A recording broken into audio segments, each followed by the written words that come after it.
This podcast is part of the Big Heads Media Podcast Network. Go to bigheadsmedia.com for more great podcasts. And now, on with the show.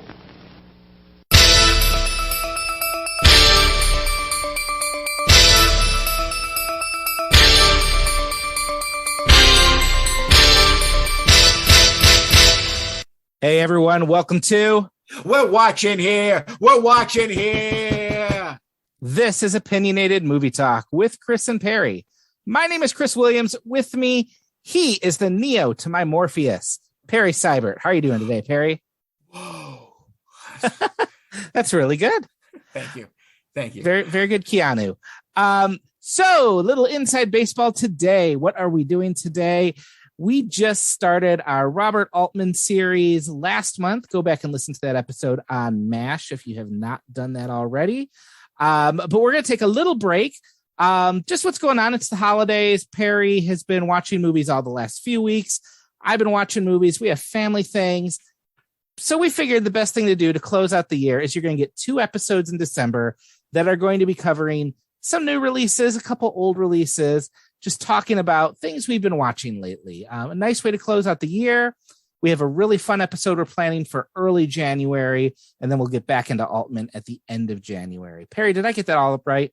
I think that's absolutely correct. All right. Awesome. So yeah, you doing good, man? I am. Life is good. It's awards movie season, so the good stuff is out there. There are films I am super eager to talk about with you. Yeah, you and the Detroit Film Critics just did your list last week, I believe. Or no, was it the beginning of this week? This was week, Monday. The winners were announced. Nominees were announced last Friday. I was really shocked because I was having a good time watching all the winners come in on Twitter. And then I found that the best picture pick was a movie I didn't even know existed. I did not know Joe Wright was doing a musical of Cyrano de Bergerac. Yes, he did. And that it's apparently really good. Well, enough that good enough that enough of the Detroit Film Critics seem to think so. Okay. I don't always sign off on all these winners, Chris. You're a rebel. It's good. Please don't take that as a knock on the film. The film is good. Dinklage is spectacular. I just don't think it's the best film of the year. Okay. Fair enough. And we might get into a little bit about what you think might be the best of the year a little bit in this episode. But I'm excited. I saw those lists coming in. There's a few that I've got to add.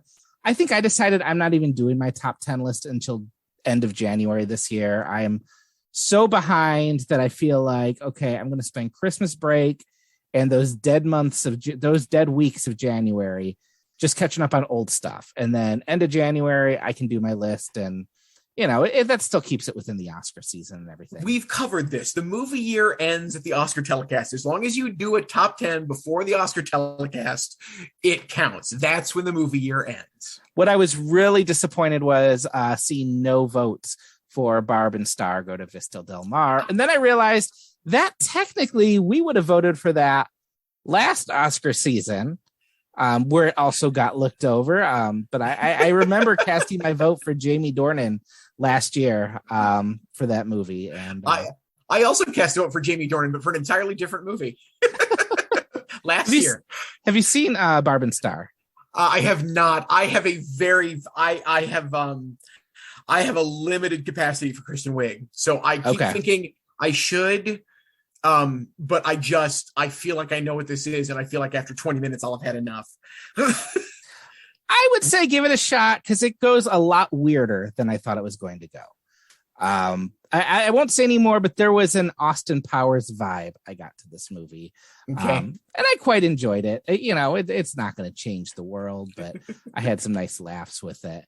But today we are going to talk not necessarily maybe about movies that'll change the world. Maybe they will. I don't know. But we're going to talk about some things we've been watching, and we're going to kick off with an older movie. I'm going to start this off. I recently rewatched the entire Matrix trilogy. Okay. Yeah. So I'm really excited that Matrix Resurrections is coming out at the end of this month. And I'm really intrigued by what I'm seeing. And I had remembered how the trilogy ended. So I was even more surprised that they were doing a sequel, because A lot of people died in the third movie. Like it couldn't happen. Yeah. Yeah. So I decided I'm going to go back and revisit these. I've been writing them up at my newsletter.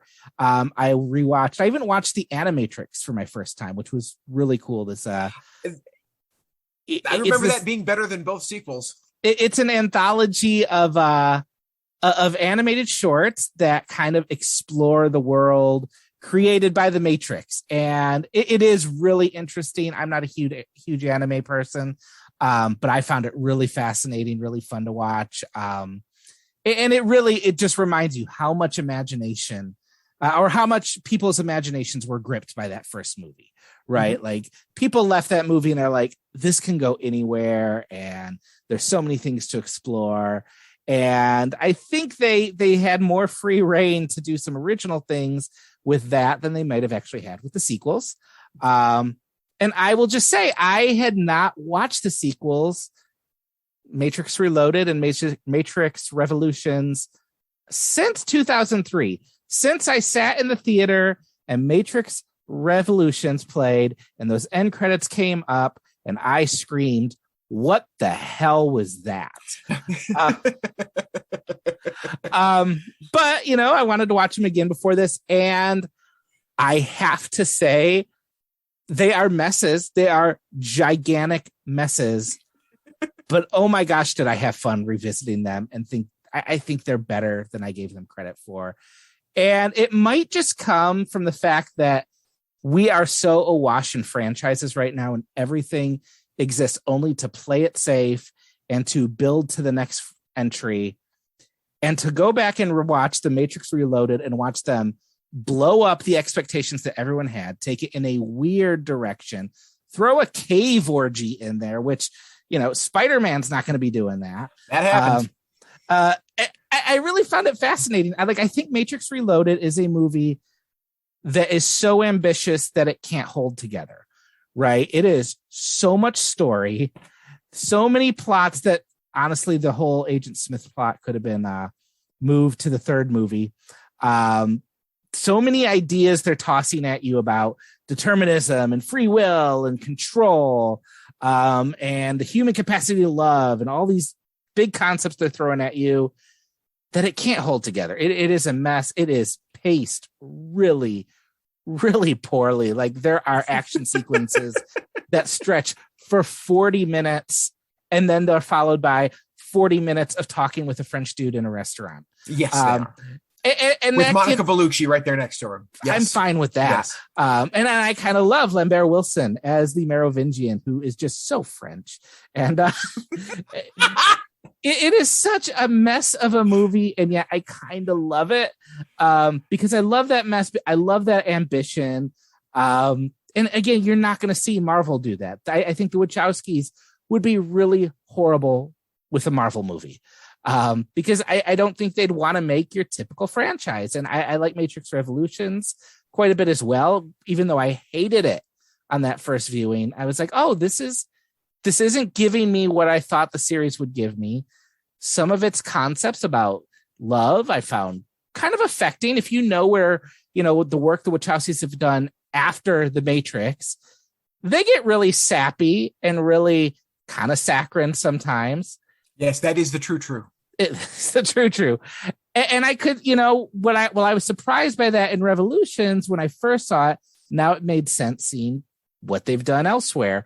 I don't love it. I think I really hate the fact that Carrie-Anne Moss is basically turned from a badass into the girlfriend. Mm-hmm. And they completely forget that Lawrence Fishburne is in the movie. Mm-hmm. There are some big problems, but at the same time, I'm looking at it and going, this actually feels kind of original in a way you're not getting from movies today. So maybe it's just the fact that franchise movies today are so bad and so predictable that I liked seeing someone say, let's just blow it up. Let's take away the hero's journey. Let's not give the big climactic victory that everyone wants. Let's just go weird with it. And I enjoyed that. I've never revisited the sequels. I saw each of them once in the theater when they opened. And I will never forget seeing The Matrix Reloaded at the old Maidstone theaters that were at Briarwood Mall in Ann Arbor for a period of years. Those were good times, Chris. Those were good times. I remember seeing it and walking out of it and just hating it. I saw no charm in the mess. I just saw a mess. And I'll confess, I don't love the first one. I like it a lot. I think it's really great. I will not question its influence or its effectiveness whatsoever. I just don't love it. I think it's good. And this was absolutely painful. And I remember I walked out of that movie and I walked straight into Peyton Reed's Down with Love, which I thought was absolutely fantastic. And everything that the second Matrix film wasn't. And so the perfect counterbalance to it. And I've always been able to remember how much I loved Down with Love because of how much I hated the second Matrix movie and seeing them back to back. I have no interest in revisiting the sequels even before this next Matrix film. And I will see the next Matrix film only because I am fascinated that you realize who worked on the screenplay with them for this, right? It's the same person who did Cloud Atlas. It's the author of Cloud Atlas, the book's author, who's a really respected science fiction writer. So I'm a little intrigued at what they'll do. I'm on board for the Keanu Sans to a degree. Mm-hmm. I'm okay with this. I'm ready to watch this again now. But no, I can't. I couldn't imagine sitting those two again. I just can't. I cannot believe there's anything I want to go back to in those. I would. And the only way I would go back to either one of them is if you told me instead I had to watch Jupiter Ascending. That's the only possible way you would get me to watch one of the Matrix sequels again, which is a worse film than either Matrix sequel by a wide mile. And it's worse by a wide mile than any other film you can think of. I didn't even get around to that one. It's awful. Oh my God. That's the one that I haven't seen that the Wachowskis did. I really like Speed Racer. I will go to bat for aspects of Cloud Atlas. I don't love it. I think I think they make messes. And there's usually something interesting I like in the mess, but I can't deny that they are messes. I think I've said it before on this show, Chris. The best film they ever made is Bound, the one that is without mess. I don't know if I've seen that. I might have to go back and check that. Oh, you never seen Bound? Oh, Gina Gershon and Jennifer Tilly. Oh, watch Bound. I will add that. Bound's to the list. So good. Bound's a tight little noir. I will have to add that. It's been on my list. I just have not, it's been the one that's fallen through the cracks of theirs. It was, but if I have to choose between watching that and Jupiter Ascending, watch Bound. If only because there's also no Eddie Redmayne in Bound. And Eddie, I talk a lot of shit about Eddie Redmayne, and boy, do I get to because of that movie. Oh, that is a hideous performance. And then I blame the directors for it as much as him. Like they had to know how bad a decision this was, and I don't know if it was theirs or his, but no, sir. We're going to move on from talking about the Matrix, and we're going to start talking about some new stuff. And Perry, why don't you tell our listeners about one of the movies we've both seen, which is Tick, Tick, Boom. As if Lin-Manuel Miranda can't do enough good, he's made a great first film based on Jonathan Larson's. This is, I don't know what to call this. The original stage show was, I believe it was an autobiographical concert. I can't remember what the phrase is, but this was Jonathan Larson before doing Rent, wrote this show called Tick, Tick, Boom, which was, sort of Hedwig and the Angry Inch style. It was a show, it was a concert at which the series of songs told a very autobiographical tale about him trying to write his first unproduced musical, which he spent 10 years working on. And Lin-Manuel Miranda has taken that material and he has shown that he has watched everything that Bob Fosse has directed and absorbed it in the best possible way, not copying it, but stealing it and using what's best from that for his own purposes here. Andrew Garfield, I'm not going to say he's going to win an Oscar. I'm going to tell you he deserves an Oscar for a spectacular lead performance. Just thunderously entertaining, thunderously charismatic. He's a joy to watch in this movie. The music's spectacular. The songs are great and varied. The lyrics are incredible. If you are not used to watching films with captions on, I recommend you do it for this because you don't want to miss any of these lyrics. It's just a fantastic experience. My only regret is that it was a Netflix film, meaning it just didn't get a chance to live in theaters. I would have loved to have seen this on a big screen. And I wished more people had gotten the chance to see it that way. Not that it's diminished at all on the small screen. It's a really fantastic musical. Really, truly Fosse inspired. It is not stage bound in the slightest. It is all over the place visually in a good way. I mean, in location and in the editing rhythms and in how quickly he will jump around in space and time. I had a good time with this one, Chris. I did too. I really like this one. I'm. You bring up like what can't Lin-Manuel Miranda do, and I realize there are. I mean, first off, I was a Hamilton like obsessive when it came out. I listened before I even saw the play. I listened to that soundtrack on repeat for a year. It was all I listened to when I wrote. So and then seeing it on stage was fantastic. Earlier this year, I really liked In the Heights. I thought that was one of my wife and I's first movies back into theaters, and it was really just a really great time back. And then it's very possible that between this, In the Heights, and another movie we're going to talk about, my top 10 list could potentially have 3 movies that involved Lin-Manuel Miranda this year. And I kind of hate that he is that talented, but I really loved it. If In the Heights was kind of the big, grand, stereotypical kind of old-fashioned musical, this is a really more kind of intimate, and it feels scrappy. Like I don't want to say it feels, I don't want that to say it feels cheap. It feels like a passion project. It feels like something someone would scrape together when they're turning 30 because they need to get it all out there, which is what the story is about. Yeah. I did not know anything about Jonathan Larson before watching this. I don't even think I've seen Rent. Really? You didn't know that he had passed away just before Rent? I did know that. Okay. I did know that, but I didn't know anything about I didn't know the story of this film. I didn't know he had produced anything before Rent. And I will say the whole time this movie's going on, and it's about his attempts to, before his 30th birthday, get a play off the ground. And I thought throughout the whole movie that Superbia was just kind of a coded version of Rent, right? Gosh. Like at the end, you're going to find out Superbia was the big musical that everyone loved. And no, this is a movie that is that is a real concept he had, apparently, which is this weird sci-fi type play. And it really turns it into a movie about, failing in a way. It is Absolutely. A movie about that creative drive to push and push and push and fail and push past that.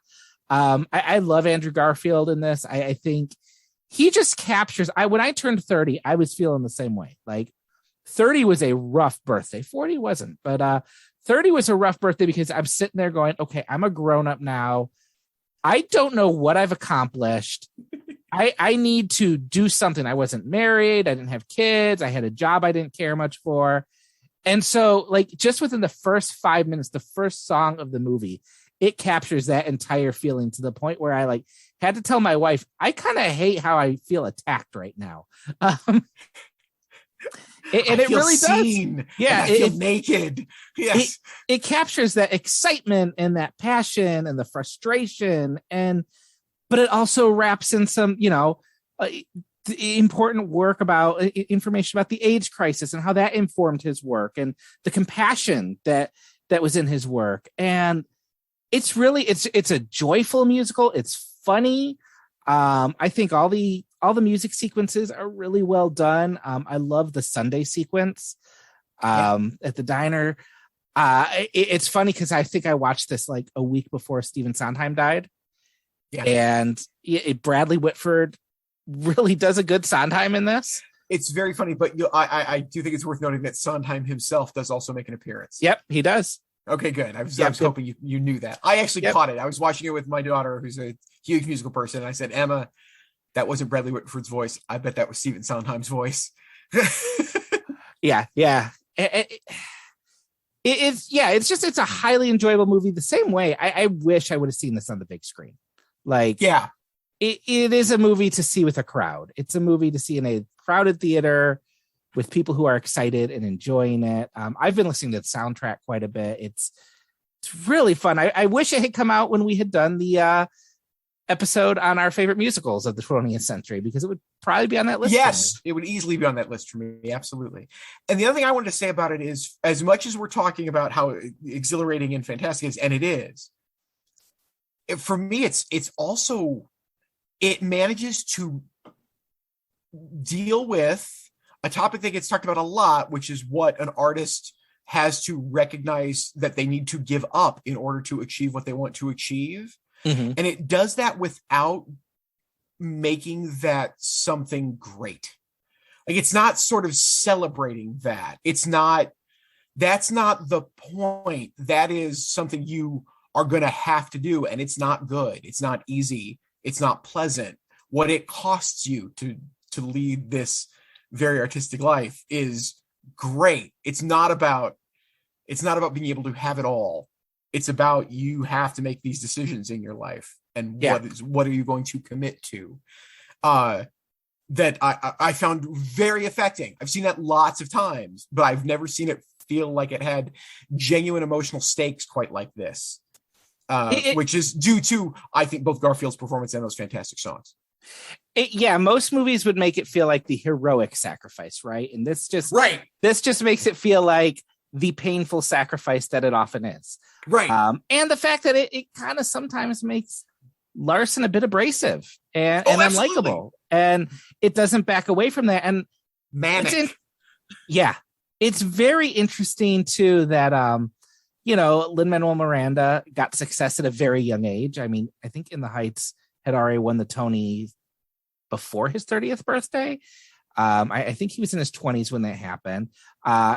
Hamilton, of course, focuses on someone who feels like he has a finite amount of time and he needs to get everything done before that time. Yeah. It's just interesting to see him, return to that subject again and again. And I feel like he understood what he was writing to. He wasn't just doing this because this was a musical he liked. It was something he believed in. I know he acted in it before Hamilton when it was on stage.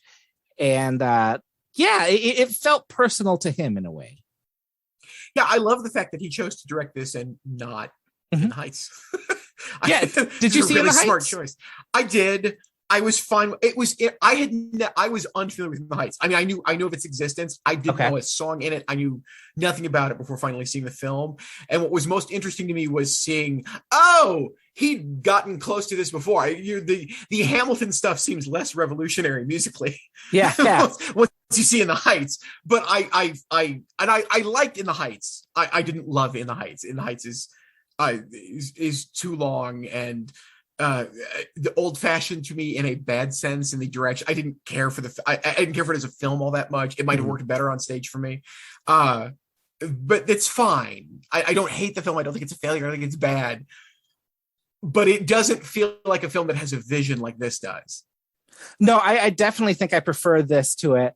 I'm very curious to revisit In the Heights, which I might do in the coming weeks, because I do want to know how much of my love for it came with the fact that, this is one of the first things I'm seeing proper in a theater that is a big emotional opening night type thing. And but I don't know, because I've listened to that soundtrack a few times and I really like it. You're in.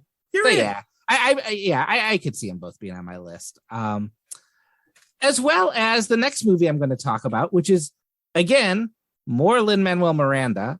I think the only film by his that I haven't seen this year is Vivo, where he plays the monkey, which my daughter loves, but I have not sat down to watch it. My wife has watched it with her.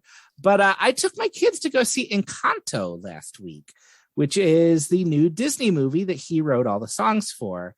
And this was just basically, it was the day before Thanksgiving. We were trying to find a way to kill an afternoon. I was out of work for the afternoon. They were off school. My wife was getting the house ready. I'm like, okay, this is a G-rated movie. Let's go do this and get you out of the house for a few hours. And I may have liked this better than the kids.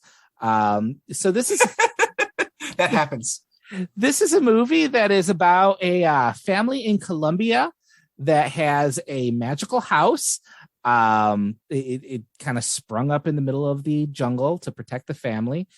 Everyone in the family has a special gift, like special, super strength, or they can talk to the dog, or they can heal people, except for their teenage daughter, who's played by Stephanie Beatrice from Brooklyn Nine-Nine. And it shocked me because she does not sound like Rosa. And then I found out what Stephanie Beatrice's real voice is like, which is much squeakier.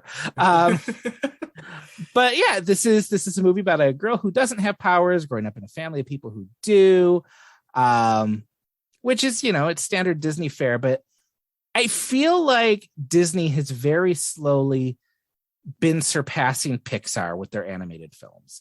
Pixar used to be an event when it came out. I would go see every Pixar movie in theaters back when they actually used to release Pixar movies in theaters.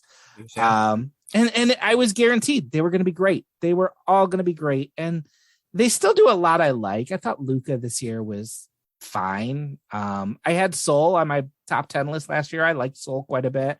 There was the dragon one before that, which I have totally forgotten about. But I remember not disliking. But this is one of the first Disney movies in a long time to feel like, oh, they're doing what Pixar does just as good as Pixar does it. So this is, ostensibly, Pixar does the what if toys had feelings? What if cars had feelings? This is what if a house had feelings? The Incredibles living in it. Sounds like. With the Incredibles living in it. Okay. But it goes a little bit further because it goes beyond that to delve into the insecurities that the people who look strong have and the fears they have, and how in families that vulnerability can make you stronger, or you can put up walls to avoid it and it can ruin things. And there's of course a big adventure they have to go on. John Leguizamo shows up as a mysterious member of the family. And it's a movie about being okay with yourself the way you are. If you if you don't feel as special, you can, and that's a typical kid movie thing, but it works really well here. It's about understanding that the people who look like they have it all together sometimes need a shoulder to cry on. Lin-Manuel Miranda's songs they're so much fun. I love his songwriting, even though he has a style that is really familiar once you pick out his stuff. I love just how many words he can cram into a sentence, big words that he just shoves in there just to kind of show off. And he has several really fun numbers where they're just so like verbose and funny to watch. It's a really funny movie. I think it's one of the Disney movies, one of the few Disney movies in the last 2 years just to be extremely colorful, right? So it is a gorgeous, lush film to watch. My kids loved it. They were kind of crying at the end. I think it got a little dusty for me too. And yeah, I like this. I think it was the most enjoyable thing they've done since Moana. I really like this one. Okay, so I'm just trying to. I'm not mocking. I truly want to get. I would like you to rank Moana, Soul, and this, if you can. Okay. It's a childish critics game. Don't do it if you don't want to. But you're willing to reach back to that, and I would have thought that you liked Soul better than Moana. Because I'm compartmentalizing there. Okay. And I'm putting Soul as a Pixar movie. Oh, you're right. You were. Yes, very much so. Yes, you're right. And absolutely. I will be fair. I think it is the best Pixar movie since Moana, but I can't really think of what became between Moana and this from Disney. There might have been a Wreck-It Ralph in there. There might have been. A Wreck-It Ralph. I know there was another Frozen. So it might be grading on a little curve. I would definitely say I think Soul is a more interesting. It's the more grown-up movie. It's the more in-depth movie. But this was the most fun. I really miss going to Disney movies and laughing. Pixar movies feel like they're always going for the tear ducts, and this does that a little bit, but it doesn't overplay that. It's fun. It's a good little family movie. And I think it's just really well told. And again, those songs carry a lot of weight too. I'm interested. I have, but I haven't seen it yet, honestly, Chris, because my youngest is now 19. I don't need to. I don't go see these automatically anymore. You're at the perfect age to be. You know. I remember, you know, when my kids were the age your kids are now. I loved to write about these movies. I loved to write about what Disney and Pixar were doing, not just because Pixar was in its ascendancy beyond all belief, but because even the bad ones were worth writing about why they were bad. Yeah. And so I should put my toes back in the water and watch this. Having been remarkably underwhelmed by Moana, which is one of the few I've gotten to, and I was bored with halfway through. but I would like to check this out, especially with your approbation about it. It looks like a very enjoyable piece of work. Yeah, it's fun. It is funny though. Like we would do with Detroit Film Critics Society, they always do the animated feature, and that was always the pain in the butt one to come up with choices for, because even with kids, I wasn't sitting through Abominable. You know, I wasn't right. You know, right. It's usually got to be something that piques my interest. I have seen a Minions movie or two, and you know, not happy about that. But it happens. It happens. Disney's usually one where I'll say I'll give it a chance, and Encanto's good. It's pleasantly surprising. I really enjoyed it. Good. So why don't you take us home with your last pick of the day, which is one I am extremely curious about. Adam McKay's new film, Don't Look Up, is in theaters today for a couple of weeks until it's on Netflix, Christmas Eve. Chris, I have a line that I don't know if I've ever used it on the show. I say it every few years. Something happens. If I see a movie in, say, March or April or February that I think is really great, I'll say, okay, I might see a better film this year, but I won't see 5. Mm-hmm. I walked out of this movie. My first thought was, it's 2021 and I might see a better film this decade, but I won't see 5. Jeez. I think Don't Look Up is remarkable, and for all sorts of reasons, and I'll talk about the reason that I like best first, and that is to watch the progression of Adam McKay, who we've talked about before on the show numerous times. I don't know anybody that's gone from making what for my money is one of the worst comedies I have ever suffered through in a movie theater. One of the most blindly crass, obnoxious, just made for all the wrong reasons pieces of crap I've ever sat through. Anchorman 2. Oh, okay.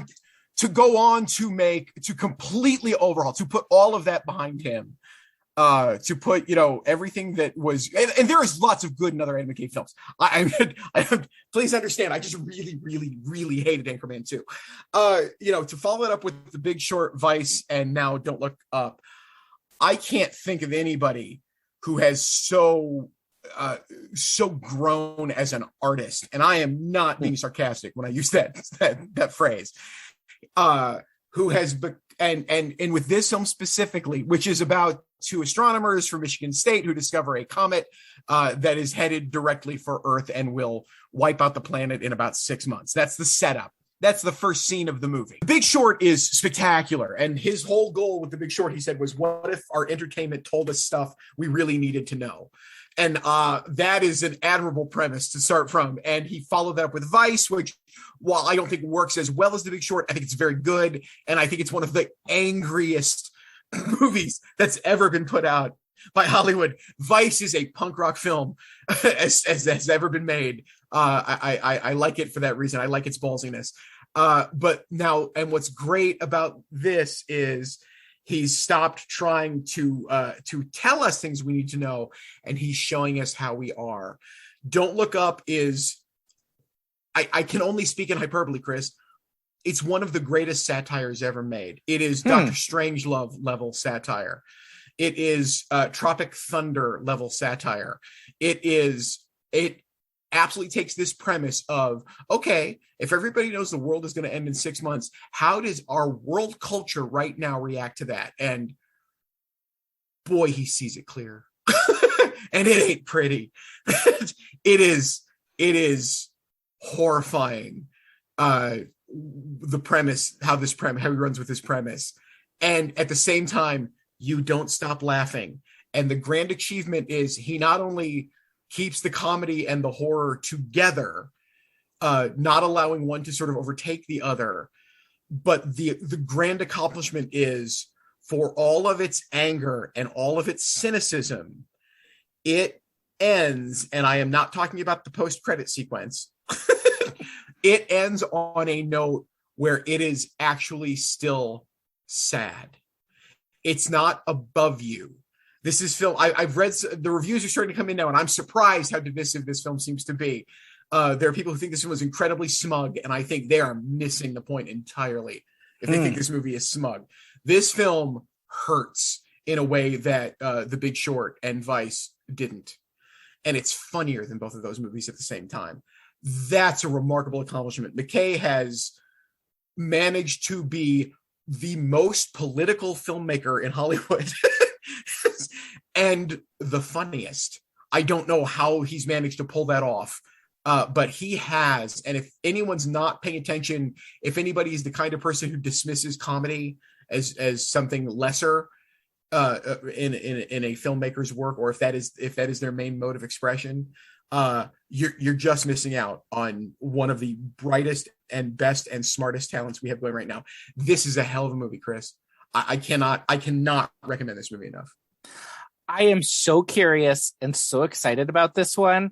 I was curious before because I like Adam McKay. We kind of differ on his Will Ferrell collaborations. I love most of them. I'm not an Anchorman 2 fan. I don't think it's the worst thing I've ever seen, but it's rough.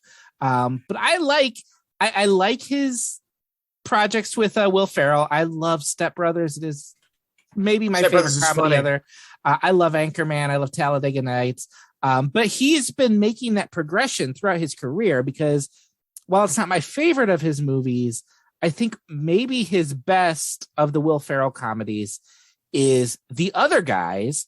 Yes. Which is a really, like, on the surface, it's, the silly Will Ferrell cop movie, but it is a really angry little movie. Oh yeah. It's smart, and it kind of hinted that this is the direction he's going to go. I really liked Big Short. I think it was on my top 10 list the year it came out. I really like that one. I never made it around to Vice. I don't know why I made it around to Vice. Oh, I didn't check it out. I need to, because I was always upset for something angry about the Bush administration. But I think for whatever reason, I never made it around to that. So I've been really interested in this. I like the idea. I love the cast. The trailers have been kind of hit and miss, but I think satire is a hard thing to distill into a 2-minute trailer. Yes. So when you texted me, I had known you had seen this. When you texted me that you thought it was one of the best of the decade, I was interested. Then I started to see the reviews coming in. Like you said, they are all over the map. There are people who love this movie. I know Detroit Film Critics nominated it for several awards. And then there are reviews that I flat out at Slash Film, I read today, the worst movie of the year. And just a lot of reviews saying what you're saying, that it is smug. And I think McKay can trend that way. So that's been kind of my fears. Is it going to be smug? Is it funny? Is it both? And I really am not going to know till I see this. And if I didn't have plans to see another movie this weekend, I would be running out to a theater to see it this weekend. But knowing it'll be on Netflix kind of makes me happy to know I'm going to see it one way or the other. I feel confident, knowing you as well as I do, that there's no way you won't like this. Okay. There's no way you won't at least like this. And you might outright love it as much as I do, but I can't imagine you not liking this. It's really good. And I am not talking about a lot of things I really like about it because I'm trying to remain as spoiler free as I can with this. I want people to enjoy how really beautifully deep, all with one grand exception, of these characters are. The ones that aren't are the ones where it takes its hardest pot shots. And you understand why, and that's all McKay. You can feel why these characters aren't given shading that the other characters are. And if you find that smug, well, that's your problem. He says smugly. I'm really looking forward to this. It's really high on my must-see list, and I will be seeing it before I put any list together this year. It's another great DiCaprio performance that's going to go underlauded. He's fabulous. When you think about what that character is, what he's doing with that character is really good. And there's so many ways to overplay what he and what Jennifer Lawrence are asked to do in the movie, and they keep those two pretty grounded, really grounded, and they let other people around it be bigger, and it really works. I marvel at the film. I think it's honestly one of the greatest satires Hollywood has ever produced.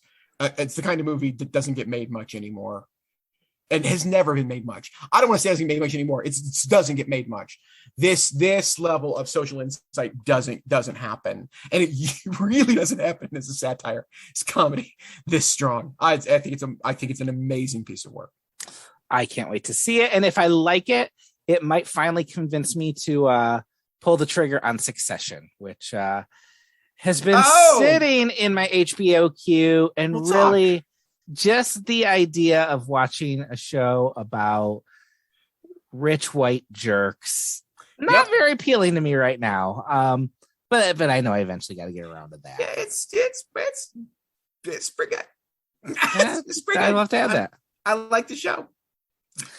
So that brings us to the end of this episode, which is part 1 of our What We're Watching series. We're going to be back in 2 weeks, right before Christmas, with our conclusion to this, which is going to tackle 4 more movies. And in the meantime, Perry, where can people find you? You can find me at Perry Loves Film on Twitter. You can find me on Facebook. You can hear me every Friday morning on the Lucy Ann Lance Show on WLBY in Ann Arbor. And man, I'm surprised if you hear just giant snoring sounds, it's probably because I've just passed out in the chair in front of my TV and haven't gotten to my breathing machine to go to sleep watching so many movies. You can find me at criticisms.com. Or nope, I'm sorry. You can find me at criticisms.substack.com. That is my newsletter. I put it out about 3 times a week, and there's some fun stuff going on there.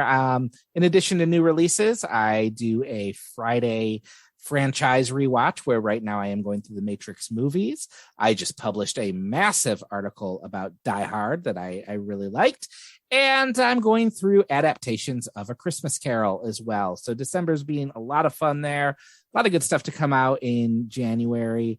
You can also follow me on Twitter at Mere Christianity. And you can find me here in 2 weeks when we are back to do our year-end wrap-up. We'll see you then.